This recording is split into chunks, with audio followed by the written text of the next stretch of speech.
Okay, Shvan Panim. I'm going to try something new. I'm going to precede each and every long video with a bullet points summary. You can watch the summary, it's usually between 5 to 10 minutes, and ignore the rest of the video. It will break my heart, but hey, I'm a narcissist. I deserve it. Here's your chance to break a narcissist's heart. Okay, Shoshanim.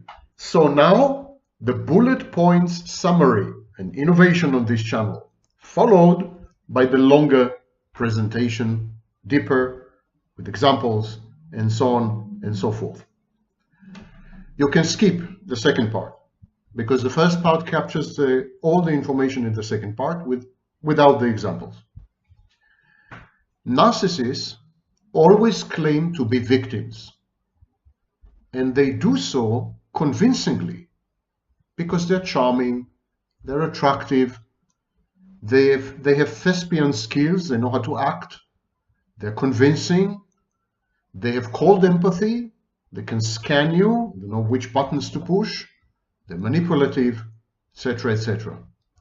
And so their claims to victimhood sound very true and very, very plausible. They persuade people that they are victims. Codependents and people pleasers use two techniques to manipulate other people. One technique is known as control from the bottom. I'm helpless without you. I need you. This is a form of manipulation, and it's control from the bottom, control through submissiveness. And the second technique used by codependents and people pleasers is victimhood. I'm a victim. I'm entitled to special treatment, special consideration, and your constant sensitivity and vigilance to not hurt me again. So, but narcissists use these techniques as well. It's very difficult to tell apart narcissists from real victims, narcissists from codependents, and narcissists from people pleasers. Many narcissists claim to have been victims of narcissistic abuse, to have been discarded cruelly, to have been devalued unjustly. These claims are made both by real victims and by narcissists who hijack the narrative, mimic the victims, and essentially snatch the whole scene. So how to tell which is which? Which is the real victim and which is the narcissist? Number one, splitting. Narcissists, exactly like borderlines, split. Splitting is an infantile defense mechanism which says, I'm all good, everyone else is all bad. It's also known as dichotomous thinking. There's nothing wrong with me. I have done nothing wrong. I am a kind, empathic, nice, loving, caring person, compassionate, helpful, attentive, and yet I'm constantly being taken advantage of, abused, and used because people out there are bad. I am all good. They, whoever they may be, are all bad. This is splitting. Splitting defense is used only by narcissists and borderlines. Real victims do not split. Even people pleasers and codependents do not split. Splitting is a prime red alert, prime warning sign that you're dealing with a narcissist. Listen to what the narcissist says and ask yourself, is he constantly presenting himself as essentially all good while everyone else is taking advantage of him, harming him, hurting him, etc.? So this is splitting. Number two, non-discrimination. The narcissist would blame whole populations. He would say, for example, all my girlfriends betrayed me and hurt me and abused me and cheated on me. All my spouses, all my business partners have victimized me stolen from me, took advantage of me, etc. So the narcissist would generalize.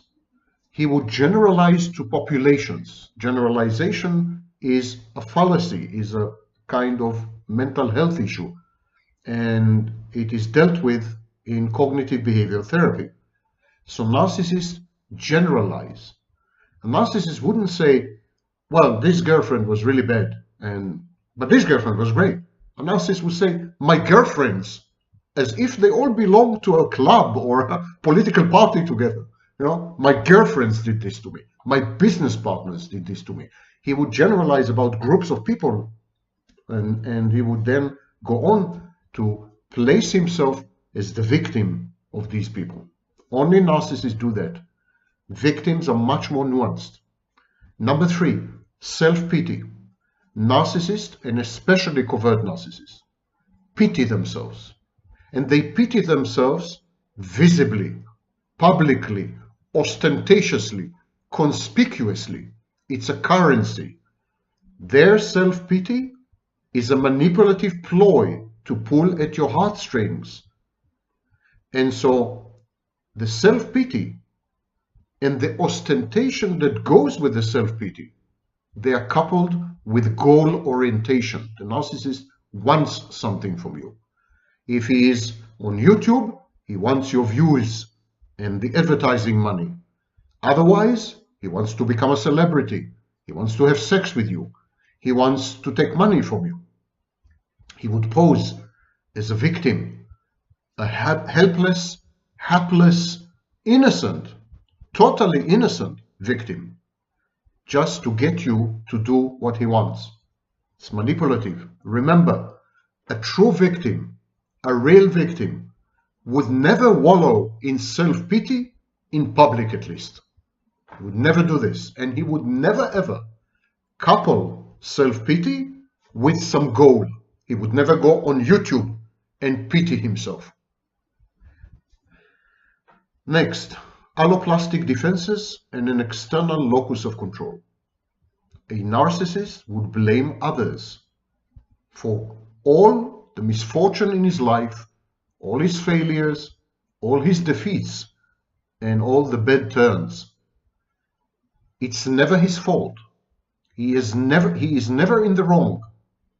There's an external locus of control. He is just there, a passive, inert object, the recipient of other people's malice and mental illness. He is a victim by virtue of existing. There's no responsibility or blame. He never assumes responsibility or blame. It is a defense against shame and guilt, which in the narcissist case are life-threatening. But still, it's there. So if you watch someone online or you talk to someone and they keep saying, this was not my fault, I have been a victim, I'm not responsible, I have been abused, I've been taken advantage of, I have been discarded cruelly, I have been shamed, I have been, I contributed nothing to my predicament, I am perfect, I am an angel, well, that's a narcissist. Many of them are called empaths. Next is denial of misconduct or proportionality of response. The narcissist would do the most horrible things. He would steal your work. He would sleep with your wife or girlfriend. He would forge documents. He would lie to your face. He would go behind your back. He would backstab you. He would badmouth you. He would do the most incredibly immoral and in many cases illegal things. And yet he would deny them. In the face of hard evidence, he would still deny his misbehavior or misconduct. He would try to reframe it perhaps as justifiable because he is on a moral crusade or God knows what. He would invent a narrative that would convert the misconduct into proper conduct, moral conduct, laudable and commendable conduct, etc. But it would still be misconduct, of course. A narcissist would also contest the proportionality of the response. A narcissist may say, yeah, well, I have done it, I have done this, but I think the response was out of all proportion. I didn't deserve this. I've been victimized. It's wrong what the other party did to me. I have wronged the other party in maybe, it's debatable, I don't think so, but maybe. But in any case, the other party's reaction was out of bounds and totally insane and unjustified. And I've been discriminated against, and I've been maltreated, and it's horrible what's been done to me. Totally ignoring, neglecting, and denying what had triggered this cascade of events. The original sin, the primal sin, the narcissist's misconduct or misbehavior. The narcissist engages in grandiose, ostentatious morality. He's a hero, he's a rescuer, he's a savior, he's a healer, he's a fixer. Whatever he does, even if it's patently immoral and possibly criminal and illegal, whatever he may do, whatever he does, it's all in the name of ethics and morality and religion and the greater good. He is selfless. He's not doing any of this for himself, God forbid. It's not about revenge. It's not about some lowly instinct or drive. No way, no siree. He is pro-social. He is communal. Anyone who comes with these BS stories is a narcissist. A narcissist would also try to explain his misconduct and his misbehavior in terms of, I have been baited, I have been tempted, I have been entrapped, I have been seduced, I have been coerced, I have been brainwashed and entrained, I didn't know what I was doing, I didn't recognize myself, I broke my own principles and boundaries, he made me, someone made me do it, he made me do it. The victimizer, the abuser made me do it. Anyone who resorts to these idiotic excuses is a narcissist. Next, the narcissist never apologizes, never assumes responsibility, never acknowledges guilt, never tries to make amends, never agrees to discuss even the outstanding issues, never provides closure. Real victims do. And finally, automatism. The narcissist is on autopilot. He never reflects on his behavior. He never analyzes it. He never synthesizes his lessons. He is not introspective. He is incapable of seeing himself. He sees only others, and only in a way which is self-justifying and conducive to ego syntony. The narcissist engages in automatism because automatism, being on autopilot, prevents him from introspection, allows him to not engage in any soul searching. So narcissists would react automatically. They have stock phrases, they have regular sentences, they have habitual words and behaviors, and they would go through them as if they were robots, badly programmed robots. Now, many of you know such people. They are online as self-styled experts, as coaches, as victims, as empaths. They're offline as your colleagues, as your friends, as your girlfriends or boyfriends or spouses or intimate partners, or they're all over. I've just given you the tools to tell apart narcissists from real victims. Real victims occupy reality. They are alert and aware of nuances. They have dignity. They seek resolution and real solutions. They accept responsibility for their contributions to their own predicament. They learn lessons. They modify their behaviors. They grow. They evolve. They learn. Perhaps the best sign that someone is a narcissist is that the same thing keeps happening to him time and again. It's as if the narcissist has learned nothing from previous replays, identical replays of the same cloned events.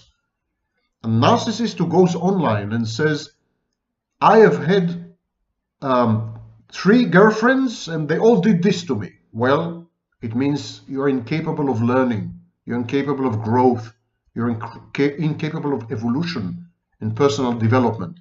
And this is typical only of narcissists, never of real victims. Remember this and apply this from now on to all your interactions with everyone around you. And now to the more detailed presentation, replete with examples.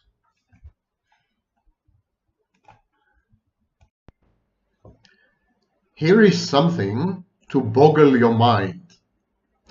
Every narcissist, overt, covert, dead or alive, claim to have been a victim, or at the very least, to have been victimized, discriminated against, framed, set up, treated unjustly, abrasively, harshly. Every narcissist says this, no exception. How on earth can we tell the difference between narcissists posing as victims and real victims? Now, mind you, here's the problem.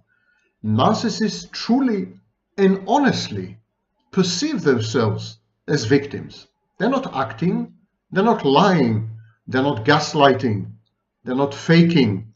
They truly, honestly, profoundly, deeply, irrevocably, and you know that I can continue for another half an hour, firmly believe their own confabulation, their own narrative, their own fantasy, their own storyline in which they are the hapless victims of malevolent, malicious, dark, malign, evil forces out there. So how can you tell the difference? I'm going to teach you a few ways. These are kind of tests to tell apart a real victim from a narcissist who believes himself to be a victim. Now, of course, when I say he, it's a she. When I say him, it's a her, etc., etc. Half of all narcissists nowadays are women. Women's lib, equality is upon us. And for those of you who are lucky enough, fortunate enough to not know who I am, my name is Sam Vaknin. I'm the author of Malignant Self-Love and Narcissism Revisited. I am a former visiting professor of psychology and a current member of the faculty of SIAPS. So let's delve right into the quagmire and swamp of victimhood. Narcissists always claim to be victims, and they're very convincing. They're very convincing. They're charming, they're outgoing, they put on a facade of compassion and affection and empathy and so on, and you buy into their stories. Many of them pose as codependents, as victims of narcissistic abuse, as victims of generalized abuse, as post-traumatic people in the throes of post-trauma. Many of them go online and kind of merchandise their victimhood. Many of them compete, so there's a phenomenon of competitive victimhood. And many of them are so convincing that this has become their identity, their badge of honor. They are the perennial, well-known, famous victims, and that's how they're judged, even though a substantial minority, perhaps even a majority of them, are actually narcissists, and especially covert narcissists, but not only. How to tell which is which? Here are a few tests. Number 1, splitting. A narcissist would engage in splitting, which is a primitive, infantile defense mechanism. Splitting says, I'm all good, they are all bad. I've never done anything wrong. I've been wronged all my life. Having introspected, having interrogated myself, having soul searched, I discovered that I am blemishless. I am flawless. I am 100% on the high moral ground. There's nothing wrong with me, and I've never done anything wrong to anyone. This all or nothing, black or white, all good, all bad, all angels, all demons, this kind of thinking is known as splitting or dichotomous thinking, and it is typical only of narcissists. Real victims don't have this. So many of the so-called empaths, of coaches who pretend to be codependents and victims, of self-styled experts who claim to have been victims of narcissistic abuse, many of these people are actually narcissists because they engage ostentatiously, conspicuously, visibly, and publicly in massive acts of splitting. Only narcissists split, remember that. Victims never do. Real victims have a much more nuanced perception of reality. They are much more attuned to the gray zone, to the gray area between the black and the white, to the fact that people are not all bad and never all good, that life is a complicated proposition, that things happen even to the best of people. So real victims have a much more realistic grasp of the process that had led to their victimization. As I said, much more nuanced. Not so with narcissists. Second test, non-discrimination. Non-discrimination is simply every girlfriend I've ever had has betrayed me, abused me, destroyed me, abandoned me, cheated on me, killed me and my dog. Every girlfriend. There has never been a single exception. All of them, no exception, have done this to poor me. And by the way, the element of self-pity is a warning sign. If you spot self-pity, that's a narcissist. Victims have dignity. Victims don't pity themselves. They're angry sometimes, but self-pity is a hallmark of a narcissist, especially a covert narcissist. Overt narcissists don't engage in self-pity, but coverts do. So there is this pitying, self-pitying tone, you know. All my girlfriends were horrible to me. All my spouses, all my business partners, they victimized me, they discarded me, they treated me harshly, I was so good to them, I gave them everything, I gave them love, I gave them money, I gave them sex, I gave them this, and they just keep victimizing me. Everyone keeps victimizing me. Poor me, please, I'm so in need of compassion and empathy and so on and so forth. It's a manipulative technique, a narcissistic manipulative technique. Beware, if you see anyone whose narrative, whose story is that everyone in his life has victimized him, everyone, and that he has done nothing to deserve this, and he self-pities and shares this self-pity with you, but in a setting where there are certain positive outcomes, certain goals. So for example, a narcissist would share his story with you because it gets him views on YouTube. Or he would share this story with you because it would make him some money. Or he would share this story of victimization and self-pity with you because it would get him laid. It would get him to have sex. So narcissists, exactly like psychopaths, in this sense, are goal-oriented. Non-discrimination goes hand in hand with goal orientation. You see something like that? Be very, very, very suspicious. Do not give the benefit of the doubt. It's 99.9% a narcissist. Next, alloplastic defenses. It's everybody else's fault, never mine. None of this is my fault. Everything that has ever happened to me is not my fault. I'm a poor victim. I'm a poor codependent. I am a lamb. I didn't see it coming. I am so innocent and pure of heart.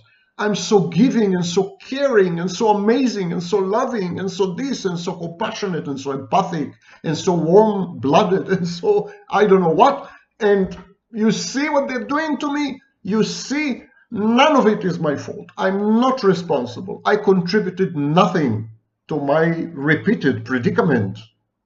Nothing. This is called alloplastic defense. Alloplastic defense is when you keep blaming others all the time, even when you have misbehaved egregiously, even when your misconduct screams to high heaven, it's still never ever your fault. You want to figure out if someone is a real victim or a narcissist?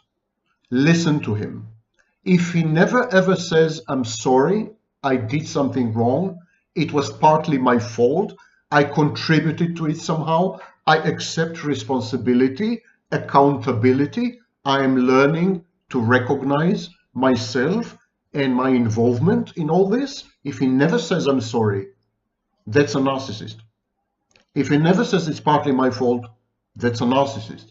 If he never accepts responsibility or his contributions to whatever has happened, that's a narcissist. Real victims go through thorough, functional, healing soul searching. They recognize their contributions and their involvement, the wrong choices they've made, the bad decisions, and they vow to themselves to never repeat. But the narcissist, no way. He just happened to be there in the wrong time and the wrong place. At the wrong place, that's all. None of it is ever his fault. None of it. Yeah, well, he did, he did misbehave here and there. He did steal. He did, forge. He did do all kinds of things, which happen to be anything between immoral and illegal. But so what? He did not deserve to be victimized. His own bad behavior is never acknowledged, and he never expresses remorse or regret, ever. That's a great sign of a narcissist. Real victims never behave this way. Never. And the last thing I would say, although there are quite a few other tests, but the last thing is automatism. The narcissist has at his disposal ready-made phrases, responses, answers, whole texts, and so on. So whenever the narcissist is confronted with a situation, he goes on autopilot.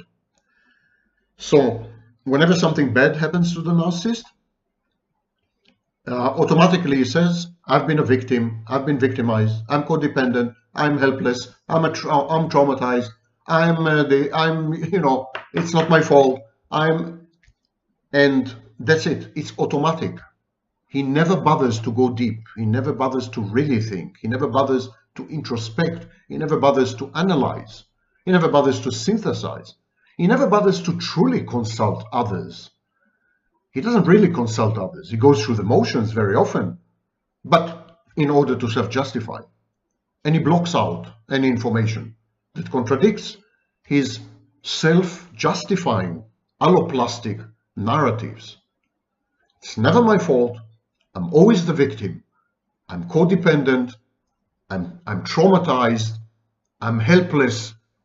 And therefore I am prey. I fall prey to malicious, malevolent predators out there. They are all bad. I am all good. So I have nothing to apologize for. None of my behaviors has been wrong. I've never done anything wrong, ever. And that's me. That's a narcissist. Period. You come across someone like that, that's a narcissist. And never mind how eloquent he is, how charming he is, how attractive he is, how well versed he is in the lore of victimhood, that's a narcissist. Simply a narcissist. Peel your eyes, pierce and penetrate the facade. Have a real look at the person and ask yourself, is this human being on the screen or next to me or my workplace or my family, is this person real or is it an act? Is this person a victim or is it a narcissist claiming to be a victim? And I've just provided you with 4 tools to answer this question. So make good use of them.